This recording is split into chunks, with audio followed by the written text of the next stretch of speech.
تتنزل عليهم الملائكة ألا تخافوا ولا تحزنوا وأبشروا بالجنة التي كنتم توعدون الله পাক রব্বুল আলামিন বলেন ইন্নাল্লাযীনা ক্বালু রাব্বুনাল্লাহ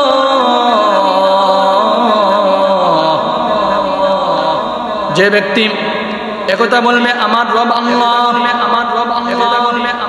সুম্মা ইসতাকামু আর এটার উপর ইস্তেকামত থাকবে অবিচল থাকবে আল্লাহ পাক রব্বুল আলামিনের উপর ঈমান আনার পর মুমিনদের জন্য আরো কয়েকটা কাজ রয়েছে কয়েকটা আমল রয়েছে আল্লাহ পাক রব্বুল আলামিনের উপর ঈমান আনার পর মুমিনদের কাজ শেষ হয়ে যায় নাই আল্লাহ পাক রব্বুল আলামিনের উপর ঈমান আনার পর একতার উপর তুমি অবিচল থাকতে হবে তুমি একতার উপর দৃঢ়তার সাথে অটল থাকতে হবে সাহাবায়ে কেরাম রাদিয়াল্লাহু তাআলা আনহুম মুসলমান হবার পর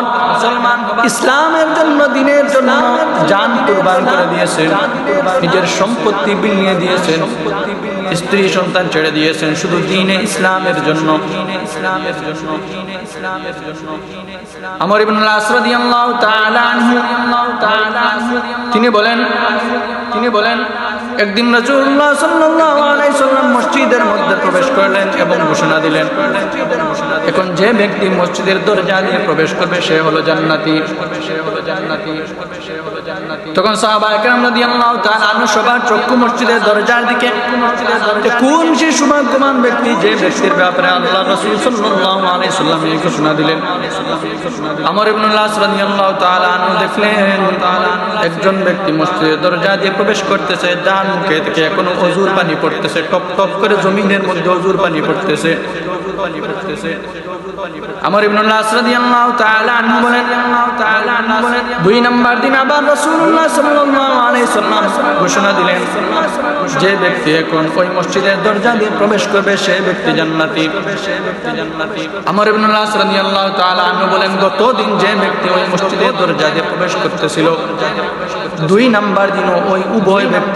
ব্যক্তি ওই মসজিদের দরজা দিয়ে প্রবেশ করতেছে একই অবস্থায় তার মুখে থেকে ওযুর পানি টপ টপ করে জমিনের মধ্যে পড়তেছে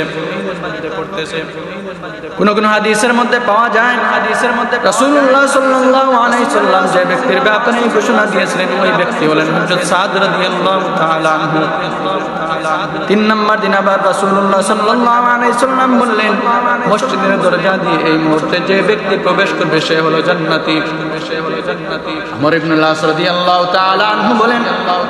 গত দুই দিন যে ব্যক্তির ব্যাপারে রাসূলুল্লাহ সাল্লাল্লাহু আলাইহি সাল্লাম ঘোষণা দিয়েছেন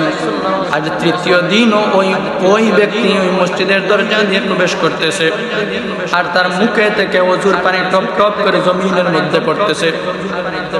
আমর ইবনে আস রাদিয়াল্লাহু তাআলা আনহুর মনে বড় ধারণা কোন সে আমল ওই ব্যক্তি করে যে আমলের কারণে রাসূলুল্লাহ সাল্লাল্লাহু আলাইহি সাল্লাম ওই ব্যক্তির ব্যাপারে জান্নাতের সার্টিফিকেট দিয়েছেন জান্নাতের সিওরিটি দিয়েছেন আমর ইবনে আস রাদিয়াল্লাহু তাআলা আনহুর মনে বড় ইচ্ছা কোন আমল সে করে ওই আমলটা দেখার জন্য আমর ইবনে আস রাদিয়াল্লাহু তাআলা ওই ব্যক্তিকে বললেন ভাই আমি তোমার বাড়িতে 3টা দিন মেহমান হিসেবে থাকতে চাই কিন্তু আমর ইবনে আস রাদিয়াল্লাহু তাআলা আনহুর মনে মেহমান হিসেবে থাকার কোনো ইচ্ছা না তিনি ওই ব্যক্তির বাড়ি থাকতে চেয়েছেন এই জন্য যে ওই ব্যক্তি গোপনে কি আমল করে ওই আমলটা দেখার জন্য তখন আমর ইবনে আস রাদিয়াল্লাহু তাআলা ওই ব্যক্তির বাড়ি গেলেন ততদিন রাতে খাবার দাবার করার পর যখন ঘুমাতে যাবেন আমর ইবনে আস রাদিয়াল্লাহু তাআলা ঘুমাতে যান নাই ওনার মনে মনে বড় ইচ্ছা আমি যদি ঘুমিয়ে যাই তাইলে ওই ব্যক্তি গোপনে কি আমল করে এই আমলটা আমি কিভাবে দেখব তিনি ঘুমাতে যান নাই তিনি জেগেছিলেন সারাটা রাত্রে অপেক্ষা করলেন অপেক্ষা করতে করতে ফজরের সময় হয়ে গেল ফজরের আযান হয়ে গেল ওই ব্যক্তি তো রাতের মধ্যে উঠে কোনো আমল করলো না তিনি মনে মনে ভাবলেন হয়তো প্রথম দিন হিসাবে ওই আমলটা মিস হয়ে গেছে হয়তো পরবর্তী দিন হয়তো উনি এই আমলটা করবেন উনি গোপনে যে আমল করেন আমর ইবনুল আস রাদিয়াল্লাহু তাআলা আনহু দ্বিতীয় দিন আবার এমন ভাবে রাতে খাওয়া দাওয়া করার পর ঘুমাতে গিয়েছেন। ঘুমাতে যাওয়ার পর আমর ইবনুল আস রাদিয়াল্লাহু তাআলা আনহু ঘুমাসে না, উনি ঘুমান না, উনি তো ঘুমানোর জন্য যান নাই, উনি গিয়েছেন ওই ব্যক্তি গোপনে কি আমল করে ওই আমলটা দেখার জন্য। দ্বিতীয় দিনও দেখলেন যে ব্যক্তির বাড়িতে যে গেছেন রাসূলুল্লাহ সাল্লাল্লাহু আলাইহি ওয়াসাল্লাম যে ব্যক্তির ব্যাপারে জান্নাতের সুসংবাদ দিলেন, ওই ব্যক্তি ঠিক তেমনি গতদিন যেভাবে ঘুমিয়েছিল, রাতে খাওয়া দাওয়া করার পর ঘুমাইছে, আবার ফজরের সময় উঠছে। দ্বিতীয় দিনও সেম। ওই ব্যক্তি রাতে খাওয়া দাওয়া করার পর ঘুমাইছে আর ফজরের সময় উঠছে। আমর ইবনুল আস রাদিয়াল্লাহু তাআলা আনহু মনে বড় ধারণা হয়তো 2 দিন মিস হয়ে গেছে ওই আমল, 3 নাম্বার দিন তো আর মিস হতে পারে নাই। তৃতীয় দিন আমর ইবনুল আস রাদিয়াল্লাহু তাআলা আনহু রাতে খাওয়া দাওয়া করার পর ঘুমানোর জন্য গেছেন। 3 নাম্বার দিন আমর ইবনুল আস রাদিয়াল্লাহু তাআলা আনহু ঘুমান নাই। নাম্বার দিন আমর ইবনুল আস রাদিয়াল্লাহু তাআলা আনহু দেখলেন ওই ব্যক্তি ওই 2 দিন যেভাবে রাতে খাওয়া দাওয়া পর ঘুমিয়ে গেছে, আর 3 নাম্বার দিনও ওই ব্যক্তি সেম ভাবে ঘুমিয়ে গেছে, কোনো আমল করে না। আমর ইবনুল আস রাদিয়াল্লাহু তাআলা আনহু যে উদ্দেশ্য ওই ব্যক্তির বাড়ি গিয়েছেন, উদ্দেশ্য তো পূরণ হলো না। তিনি ওই ব্যক্তিকে জিজ্ঞাসা করলেন, ভাই তুমি এমন কি আমল করো যে আমলের কারণে রাসূলুল্লাহ সাল্লাল্লাহু আলাইহি ওয়াসাল্লাম 1 দিন নয় 2 দিন নয় 3টা দিন তোমার ব্যাপারে বলেছেন তুমি জান্নাতি মানুষ। ওই ব্যক্তি আমর ইবনুল আস রাদিয়াল্লাহু তাআলা আনহুকে দেখে বলেন, ভাই